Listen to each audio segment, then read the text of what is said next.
akhir-akhir ini Wakil Presiden Gibran Rakabuming Raka merilis monolog dan sudah beberapa kali seri ya monolog tentang ya program-program pemerintahan atau wacana-wacana terkait dengan strategi-strategi pemerintahan ya, seperti ada bonus demografi, hilirisasi, kemudian persiapan Indonesia Emas, dan lain-lain ya. Rilisan monolog ini kemudian menarik perhatian netizen untuk berkomentar, termasuk publik intelektual seperti Rocky Gerung, kemudian Refli Harun, dan lain-lain, termasuk beberapa YouTuber besar seperti Panji, kemudian Ferry Irwandi. Tapi yang saya jadi perhatian saya adalah komentar-komentar terhadap Gibran yang muncul di kolom komentarnya, yang saya kira most of the komentar yang negatif terhadap apa yang dilakukan Gibran itu lebih bersifat personal. Personal Gibran yang dibilang tidak layak, tidak punya kapasitas. Lebih baik anak SMA yang bicara soal itu daripada Gibran. Kemudian apalagi anak ya hanya ngerti martabak, ngoceh apa enggak yang jelas, bahkan ada yang menyumpah serapah dengan kata-kata yang tidak layak ya, muntah apa yang lebih baik. Wah, yang ini kesemuanya tidak menunjukkan apa-apa kecuali hanya kebencian personal ya, kebencian kepada Gibran Rakabuming Raka ya. Kebencian ini ya jelas akibat residu kekalahan Pilpres kemarin 2024 yang masih membekas di perasaan orang-orang ini ya. Saya sih ingin menanggapi bahwa ya seharusnya kita melihat Gibran bukan lagi sebagai individu Gibran ya, yang individu Gibran ya, dia bukan wapres ya. Dia dianggap sebagai ya itu anak bawang, anak masih belum umur 40 yang kemudian yang ya dulu ngurusin martabak ya, kemudian Gibran yang dulu dianggap longa-plongo ya. Ya tentu kalau urusannya pribadi banyak, mungkin jutaan orang yang sudah S2 ya, mungkin ratusan ribu orang sudah S3 di Indonesia yang merasa bisa secara level akademik mungkin merasa lebih tinggi dari Gibran, dan mungkin merasa lebih memahami konsep-konsep itu daripada Gibran secara individu ya. Tapi kalau memang urusannya konsep-konsep, memahami konsep, harusnya yang dikritik itu kan bukan individunya Gibran ya, tapi yang dikritik adalah konsep. Apakah yang disampaikan dalam video-videonya itu menyalahi konsep-konsep pemahaman wacana diskurs yang beredar tentang apa yang dia bicarakan? Apakah monolog YouTube itu yang disampaikan menyalahi misalkan pemahaman tentang hilirisasi, pemahaman tentang bonus demografi? Apakah begitu? Kan tidak. Semua yang disampaikan itu kan hal yang normatif yang memang sesuai dengan realitas yang pemahaman yang baik secara ilmiah ataupun secara populer dipahami. Tapi kenapa kemudian yang diserang adalah pribadi Gibran, ya kan? Nah, ini yang menurut saya residu kekalahan Pilpres itu masih kuat ya. Yang ya memang kuat sekali, sehingga bahkan kebenaran yang dilakukan oleh lembaga Wapres itu dianggap sebagai kesalahan individu Gibran ya. Jadi kita seharusnya bagaimana? Harusnya kita melihat Gibran bukan lagi sebagai individu ya. Individu ya rakyat biasa, dia adalah pejabat negara yang sedang menyampaikan program-programnya, wacana-wacananya, mensosialisasikan program pemerintahan Prabowo. Itu yang sedang dia sampaikan ya. Jadi tentu kalau kita melihat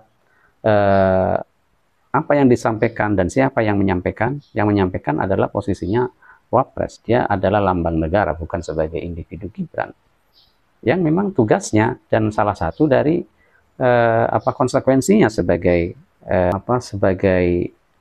orang yang menduduki lembaga negara itu untuk menyampaikan program-program pemerintah.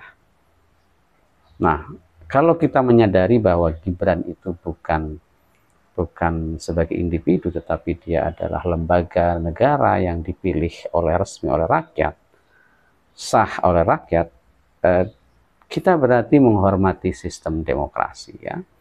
Jadi kalau kita memahami dan menghormati sistem demokrasi yang kita sepakati, ya kita menghormati siapa saja yang menjadi pilihan rakyat untuk berada dalam posisi lembaga resmi negara. Taruhlah misalnya yang menjadi duduk di lembaga resmi orang yang mungkin sakit-sakitan, orang yang terlalu tua, yang tidak bisa ngomong apa-apa, kan bisa saja, ya. Atau kalau kemudian rakyat menghendaki orang yang tidak disukai, ya, kan bisa saja juga, kan.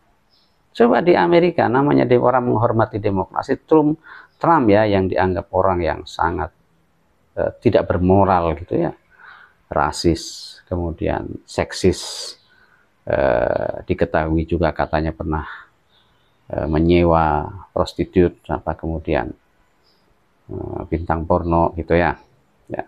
Tapi kalau sudah terpilih gimana? Apakah kemudian mau disingkirkan? Kan enggak juga. Artinya tunggu gitu. 5 tahun lagi ya, bahwa coba Bill Clinton yang ketahuan berhubungan dengan Monica Lewinsky yang secara konstitusi Amerika berarti membohongi, ya, moralnya, ya. Tapi kemudian juga tetap diterima, ya. Jadi dalam masyarakat demokrasi kita harus menghormati suara rakyat, ya. Suara rakyat. Saya kira pilihannya itu. Dan apa yang sedang dilakukan Gibran itu bukan sebagai individu, dia Gibran anaknya Jokowi yang umurnya belum 40, tapi dia adalah wakil presiden yang sedang mengerjakan pekerjaan, bagian dari pekerjaannya. Nah, memang agak, ya, mungkin menyakitkan bagi orang yang merasa bahwa level akademisnya, level intelektualnya itu jauh jaraknya, ya, mereka lebih tinggi. Gibran itu anak kemarin yang sekolahnya juga dalam tanda kutip kata orang tidak jelas itu, nah, tidak pernah ngomong di publik, tidak pernah ngomong di kampus, kemudian merasa bahwa Gibran itu tidak layak untuk menjadi wapres. Tapi kan harus diingat bahwa kita ini di alam demokrasi, ya. Di alam demokrasi itu, ya, salah satunya ya tentu orang cerdas dibutuhkan, tetapi cerdas itu tidak cukup. Cerdas saja tidak cukup di era demokrasi, ya. Cerdas aja tidak cukup, Anda perlu konsekuensi lain, ya. Tidak hanya cerdas, tapi juga punya jaringan, punya kekuatan, dan yang paling penting juga keberuntungan, ya. Dalam alam masyarakat kita kan tahu, ya, orang beruntung, ya, itu orang bekjo, ya. Bekjo itu lebih levelnya lebih tinggi daripada orang pintar. Nah, jadi pintar atau tidak cukup, tapi bekjo orang beruntung. Nah, Gibran adalah salah satu orang yang beruntung yang dilahirkan di produksi di era demokrasi di Indonesia.